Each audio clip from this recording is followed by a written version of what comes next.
Hello and welcome to a new episode of the Pitch Side, a podcast. I'm your host, the HOD of the PSP. Like, share, come onto the YouTube version, and subscribe to the YouTube channel. Enable notifications to receive all the updates from all the content on the channel. Follow us on social media, and of course, listen on Spotify, Google Podcast, or any other platform of your choosing. You're welcome. Of course, we have to start with the Champions League action from the round of 16 second leg, and we start with the capitulation yet again for Manchester United, losing to Atletico Madrid 1-0 at home. Frankly, there's a lot to talk about. There's a lot to unpack in this one. From the ineffectiveness of Man United's attack, to the sternness of Atletico's defence, to Ralf Rangnick making the wrong choices about the game, to the mistakes in the back. There's a lot. There's a real lot. I mean, obviously, first of all, congratulations to Atletico Madrid, and particularly to Simeone, who I think really slayed a beast as far as he's concerned. This is the first time that he's not eliminated from the Champions League when there's a side that has Cristiano Ronaldo in it. It happened for him in 2014, 16, 17, and 2019. It really is a monumentous occasion as far as Atletico is concerned. But definitely, I think the big focus is on Manchester United, since it is a home defeat. And let's be fair, it was a poor performance from them. They didn't give anything spectacular to deserve to win. I mean, the crowd were really behind them. You'd expect them to be. They were raucous for the whole game. They were supporting them in every opportunity they had. But I think as far as actual dangerous chances are concerned, I think United were pretty light on those. Now, Rangnick started the game in a really wrong way, I would suppose. Not in terms of the personnel, necessarily, albeit I think Anthony Elanga is not made to start these kind of games, against Atletico Madrid. This is games where they demand someone who's a little bit tougher than Anthony Elanga. No slight on the kid. It's really going to come good, that's for sure. But I think this is not the kind of game where Anthony Elanga should start and play, 67 minutes like he did. Now, as I mentioned, the mistakes from Ralf Rangnick in the game. Cristiano Ronaldo was basically playing as a winger for some ungodly known reason. He was playing as a winger. Maybe the thought was to pull Ronaldo down to try and make defenders focus on him and, open spaces for the runners in behind like Jadon Sancho or Anthony Elanga or Bruno Fernandes or even Fred and McTominay, who sometimes make some runs from behind. I mean, I thought Fred was decent, at least offensively he was. Defensively, not necessarily great, but I think offensively he was decent, as you'd expect, someone like him to be. Overall, as I mentioned, I don't think Manchester United gave a lot to deserve to win in this one. There was like 2 or 3 real opportunities for them to defeat Atletico or to create a danger on their goal. In the first half, there was the opportunity for Elanga that Oblak took into his face. The second half, there was the double save, I think, for him. But in between, there was nothing really significant. I mean, there were just attempts at target, half opportunities, I would say, for Manchester United. Nothing really significant that could really, bother Atletico Madrid. And, of course, there's the defensive mistakes, which are usual and a consistent thing for Manchester United. There's the continuous case of Harry Maguire. I mean, he's absolutely terrible. I mean, how is anybody convinced that he's a top-level defender? I don't really know. The fullbacks, the options for the fullbacks, I thought Diogo Dalot was decent, albeit not better defensively than Aaron Wan-Bissaka, who was not used for some reason, who's kept on the bench after starting with Lindelof in the first game. Lindelof, who's on the bench, wasn't introduced. I thought the whole sort of tactic from Rangnick, the way he approached the game, the way he dealt with Atletico Madrid was wrong from the start and didn't give him any chance really to put in any kind of tactical battle against Simeone, who stuck to his guns and stuck to his classic guns. This was a game that Atletico Madrid enjoyed to play. Stacking players in the back, playing on the counter. The players in the midfield, Rodrigo de Paul and Koke, I thought were immense. Llorente and Renan Lodi on the wings, they were incredible. João Felix moved the game really, really well. Antoine Griezmann, was very committed to defending as well as putting the effort in attacking. I mean, it was a great collective performance from Atletico Madrid. Ronaldo was also immense as well. In defense, he replaced him also, and he stuck his place. It is absolutely brilliant for the Mozambique man. Overall, this was a classic Atletico Madrid game. They scored a goal in the first half, and it was not by counter, by the way. It was a very organised attack, back to middle to front, ended with a cross that proved all the mistakes of Manchester United's defending in the marking. Diogo Dalot leaving Renan Lodi free. He didn't even leap Renan Lodi. He just jumped a little bit for the ball, and he put it in the net. And from there on, you knew what the game was going to be like. Atletico Madrid will defend with their lives behind the ball, and they did that. And in the second half, even with the substitutions that United made and tried to improve the situation in the game itself, they couldn't really change a lot, couldn't they?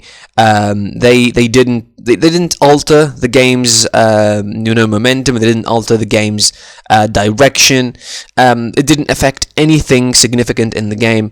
And overall, Man United deserved to lose, deserved to capitulate at home, because they were ineffective for the most part, and they couldn't really affect the game the way they should with the attacking options they have.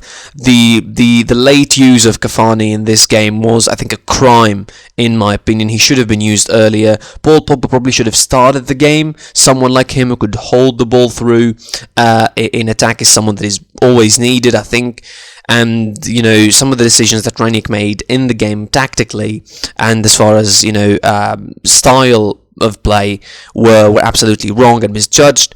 And against someone like Simeone, who again, when he does perfect something, he perfects it. This was a game that Atletico Madrid loved to play, and they took everything they wanted from the game: a clean sheet, a victory, and a qualification. Congratulations to them, of course. In the other game, on Tuesday, of course, it was Ajax hosting Benfica, and of course, opposite to almost every prediction possible, Benfica ended up being the winners, and they defeated Ajax away from home at the Johan Cruyff Arena 1-0 in the 77th minute. It was Darwin Núñez's goal that gave Benfica the win, and this was as straightforward of a scenario as you would think is. Ajax dominated the game, they were the better side, they created loads of opportunities, but they never hit the target, and if you don't hit the target, you don't win. That's simple football, really. Benfica dug in, defended really, really well, and when they got the perfect opportunity to score, they did. Although there was a little bit of controversy surrounding the foul that preceded the goal. I mean, the Ajax fans were really protesting that, the players were protesting as well. But in the end, the foul was given, the goal was conceded, and Ajax couldn't score afterwards. I think this is down to the fact that this Ajax side under Erik ten Hag is, panics a little bit when they're under pressure. I mean, the longer the game goes 0-0, the more pressure piles up on Ajax Amsterdam, and because they are mostly young players with few experience in between, I think the panic started to set in, and as I mentioned, the longer the game goes 0-0, that confidence started to decrease a little bit, and with the chances that they missed, I think there was no doubt in their mind by the end that they will be eliminated with the goal coming at a very crucial time in the game. Benfica, congratulations for them. They dug in, they really dug deep to eliminate one of the sides that were really looked at as, I'm not going to say favourites, but like dark horses of the competition. I think now it's Benfica who are the dark horses of the competition. It turns like, and potentially who's going to qualify from Juve Villareal. Congratulations to Benfica as well. They deserved it. They defended really well. They had a great game, and they scored at a crucial time, and they deserve to win. Congratulations for them and for Atletico Madrid as well. To the Allianz Stadium, and we can't describe this anything else but a shocking result as Villareal defeated Juventus 3-0 away from home to go through to the quarterfinals of the Champions League. This is a complete capitulation for Juventus, another season where they get out of the round of 16, the third season in a row where they're eliminated on the round of 16 by a, let's say, I'm not going to say a small team, because Porto, for example, last season have a major Champions League pedigree. They won it before, so it's not exactly weird for them to be in the quarterfinals. But for Villareal, who, yes, they are Europa League champions, yes, they're doing well in the season in La Liga, but they're not exactly Champions League caliber, quarterfinal Champions League caliber, you think? But it happened. They eliminated Juventus, they beat them at the Allianz Stadium 3-0, and Juve completely capitulated. Both sides started with a 4-4-2, Juventus almost a 3-5-2, kinda, with Cuadrado becoming a wing back, De Chilio on the left, Danilo dropping alongside De Ligt and Rugani as 3 centre-halves. And this formation, or this sort of personnel in particular, in this lineup had loads of problems, I think. The 3 in the midfield, Rabiot, Arthur and Locatelli, their roles have been altered so much. I mean, particularly Locatelli, who didn't really contribute much, you think. I mean, you look at his heat map, he didn't really get into the box as much as you would think someone like him does for Italy or for Sassuolo before. Arthur was pretty, let's say, stable. That's to not say static, really, in the midfield. He didn't really add a lot. His passes, most of them were really to the side, like diagonal passes to the right and left, didn't really add much depth. There was a serious problem of creativity for Juve, with Dybala sitting on the bench, Bernardeschi on the bench as well. I mean, this was weird choices, I thought, for Allegri. I didn't know, I mean, if Dybala still has the effects of the injury or not, but I think it was weird choice. And it was even weirder getting Dybala into the pitch after the first goal. I mean, Gerard Moreno scored the first goal in the 78th minute. Dybala was introduced just 1 minute later. I mean, what is this coaching about from Allegri? Like, it wasn't this kind of game where you can, like, sit on your laurels and just, you know, try to not play your best players or one of your best players in Paulo Dybala and sit him on the bench. I mean, you had 3 attacking options on the bench, proper attacking options in Bernardeschi, Dybala and Quino. You didn't start any of them. And you really can't fault the players that played, but you can fault Allegri for not choosing the right tactics, not playing with enough creativity, you know, playing with 3 players in the midfield that are runners, really. They're not either passers or scorers in the heart of them, probably except for Locatelli. In the first half, Juventus tried a couple of opportunities. They had a clear game plan, I suppose, for the first half, which is just play crosses inside for Dusan Vlahovic and Alvaro Morata, and with no Dybala, Bernardeschi or Keane all starting on the bench, it fell down mostly to Cuadrado, the captain, on the night to make the creativity or to create chances for both those strikers, and he did. And he created a couple of opportunities. Juventus hit the crossbar in the first half. Geronimo Rulli was immense in the first half. He had to make great saves, particularly one like point-blank range in front of Vlahovic, you know, in the first half, and they created Juventus in the first half. But in the second half, I think Villareal got the memo, and they started defending the spaces really well. The midfield started getting tighter. Etienne Capo and Dani Parejo in particular were really good in closing down in front of the centre-halves and not allowing any space for any player to move. And with Juventus players, as I mentioned, with the 3 centre midfielders being really static, I mean, probably except for Rabiot a little bit, who was trying to run in behind, the midfielders of Juventus did not help whatsoever, and they ended up doing the solution that you would expect them doing, which is long-range shot that didn't really work and didn't really help in any. And it was a matter of moments, really, before, you know, the unfortunate, or the unthinkable, I mean, not the unthinkable, the predictable, I should say, happened, and Juventus capitulated, in the latter stages of the game. A stupid first penalty starting from a giveaway from Juventus in the back. They lose it in the midfield. Vlahovic loses it in the midfield. It comes back as a counter-attack, and it was the softest of penalties, but I think the referee saw it as a penalty nonetheless. I mean, you know, Coquelin already, got the ball away from Rugani, so it wasn't a matter of just looking at it simply with VAR. He looked at it, it was a penalty. Gerard Moreno 1-0 for Villareal. And then, of course, it was panic mode for Allegri. He got in Federico Bernardeschi, he got in Dybala, he got in Moise Kean. It was desperate from Juve, but nothing happened, nothing significant, and things went worse from there. Set piece. 7 minutes later, Pau Torres, free for any marking, one of the worst set-piece defending I ever saw this season, really, from Juventus. Pau Torres, in the 6-yard box, scored the second goal for Villareal, and that was that. That's what she wrote. And Juventus, unfortunately, was still desperately trying to score as if they would make the comeback in the latter stages of the game. They end up conceding another penalty thanks to De Ligt, who, guess how he does it? It's a handball from De Ligt. What a surprise.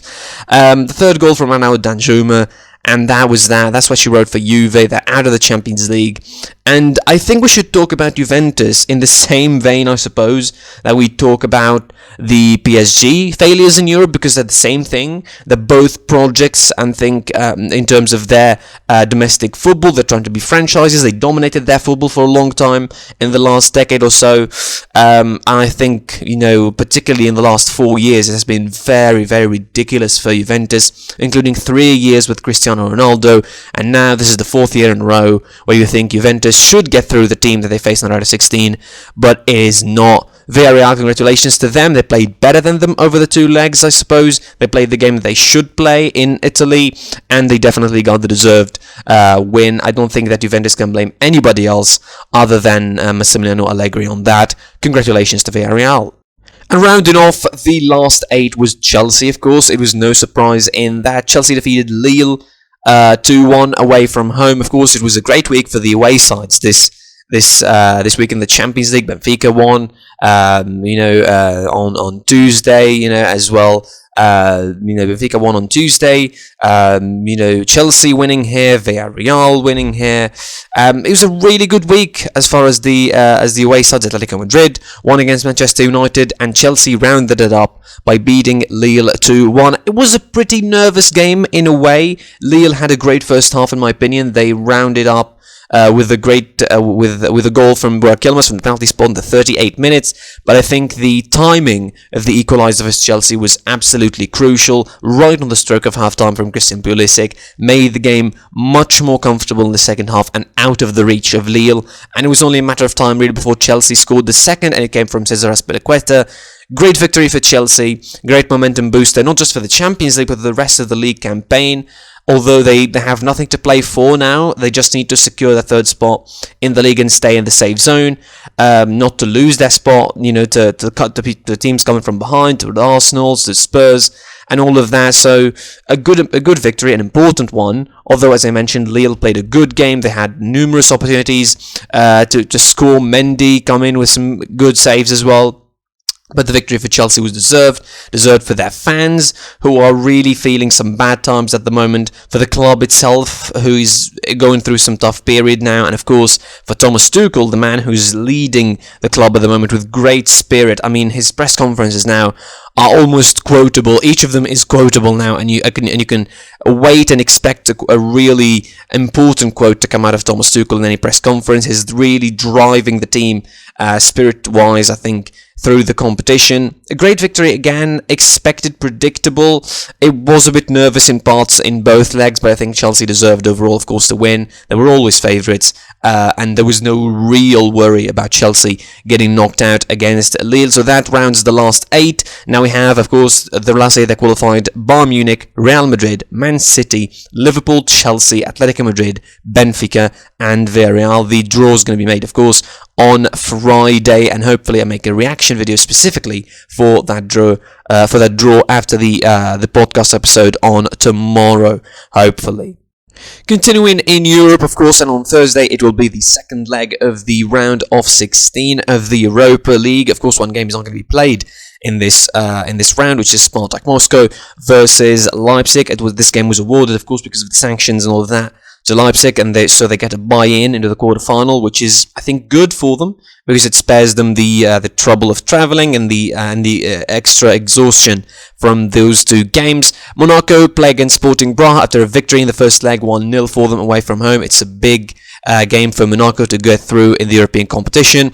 Bayer Leverkusen host Atalanta, and they host them with an absolute litany of injuries as far as they're concerned. Obviously, they lost 2 of their most important players for this game. They lost Jeremy Frimpong and Florian Wirtz, who apparently has ligament injuries in his knee, so he won't be continuing the rest of the season. It's going to be a real devastating thing, not just for Florian Wirtz for Leverkusen, but also for Germany, because he's one of the most blossoming talents in that country, and probably he would be waiting a call-up for the World Cup. I mean, it's going to be very, very disappointing if he doesn't make it back in time against an Atalanta side who are not exactly on the best of form in the league. It looks like they will be in the Europa League next season, unless something miraculous happens. But at the moment, they're doing well in the Europa League. The first leg advantage is tight, but I think Atalanta might be able to finish the job off. Crvena Zvezda against Rangers, of course, after Rangers defeated them 3-0 in the first leg. They don't need, I think, to do much of a thing to qualify. They just need to hold on.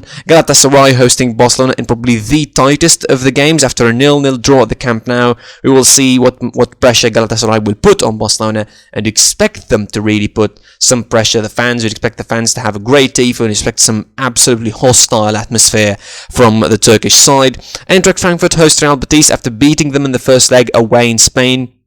They should be able to finish the job, but Real Betis I don't think will be an easy opponent.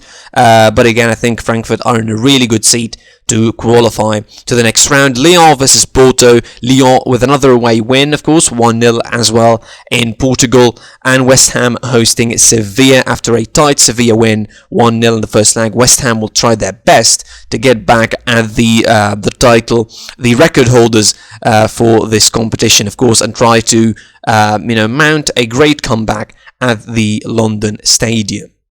From the European football, we go to the Premier League football, and it was, in a way, a game that was more important in the Champions League somehow. As Arsenal hosted Liverpool at the Emirates, of course, a game with epic repercussions on the Premier League title race, of course, with Liverpool looking to reduce the gap between them and between Man City to 1 point, and of course they were successful at it. They defeated Arsenal 2-0. The game was tight.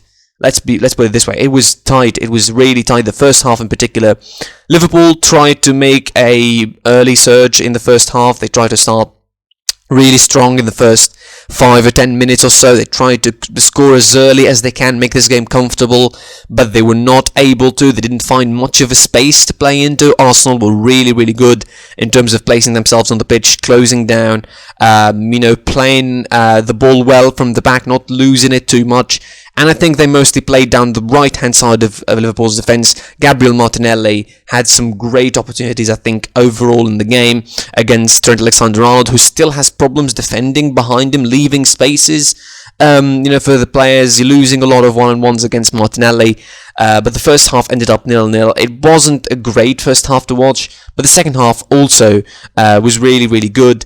Arsenal started really strong in that second half. They created a glorious opportunity for Odegaard. Of course, it was a giveaway from Thiago Alcantara that almost ended up in the net, but Odegaard missed it, or Alisson saved it. You decide what happened depending on how you watch it and whose team you support. If you support Arsenal, you probably think Odegaard should have scored that. If you support Liverpool, you'll say that that's the save of the season as far as Alisson is concerned. And probably it will be the save of the season. Probably people will remember it and look at it more fondly retrospectively if Liverpool end up winning the Premier League trophy. Diogo Jota went to the other end and scored almost immediately after that chance. 1-0. It was a brilliant goal that started with a pass from Thiago Alcantara. I mean, he almost fixed his mistake immediately. It was a pass from Thiago Alcantara right through the lines.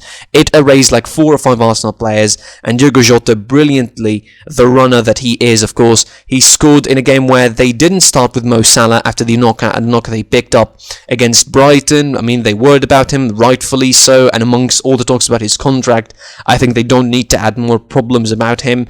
Diogo Jota scored in a tight angle where you think Aaron Ramsdale should have done better, but I think the pace of the ball is much stronger or quicker than he could have reacted. 1-0 for Liverpool. And then, of course, immediately after, Jota got substituted for Firmino. I think the substitution was getting ready before the goal, but obviously Klopp didn't need to change his plans. He got Salah in and Firmino made up for his substitution almost immediately, scoring 6 minutes later. A giveaway from Saka. Robertson gets the ball, he crosses in, Firmino on the near post, one touch, flicks it into the net, and again Ramsdale should have done better on both goals.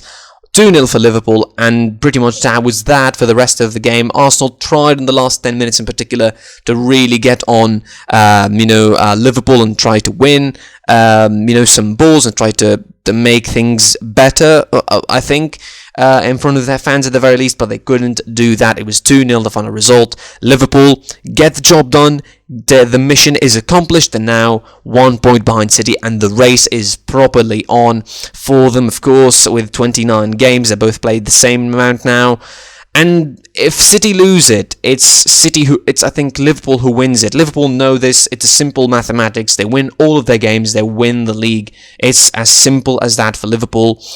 Theoretically, of course, but practically, we don't know what could happen.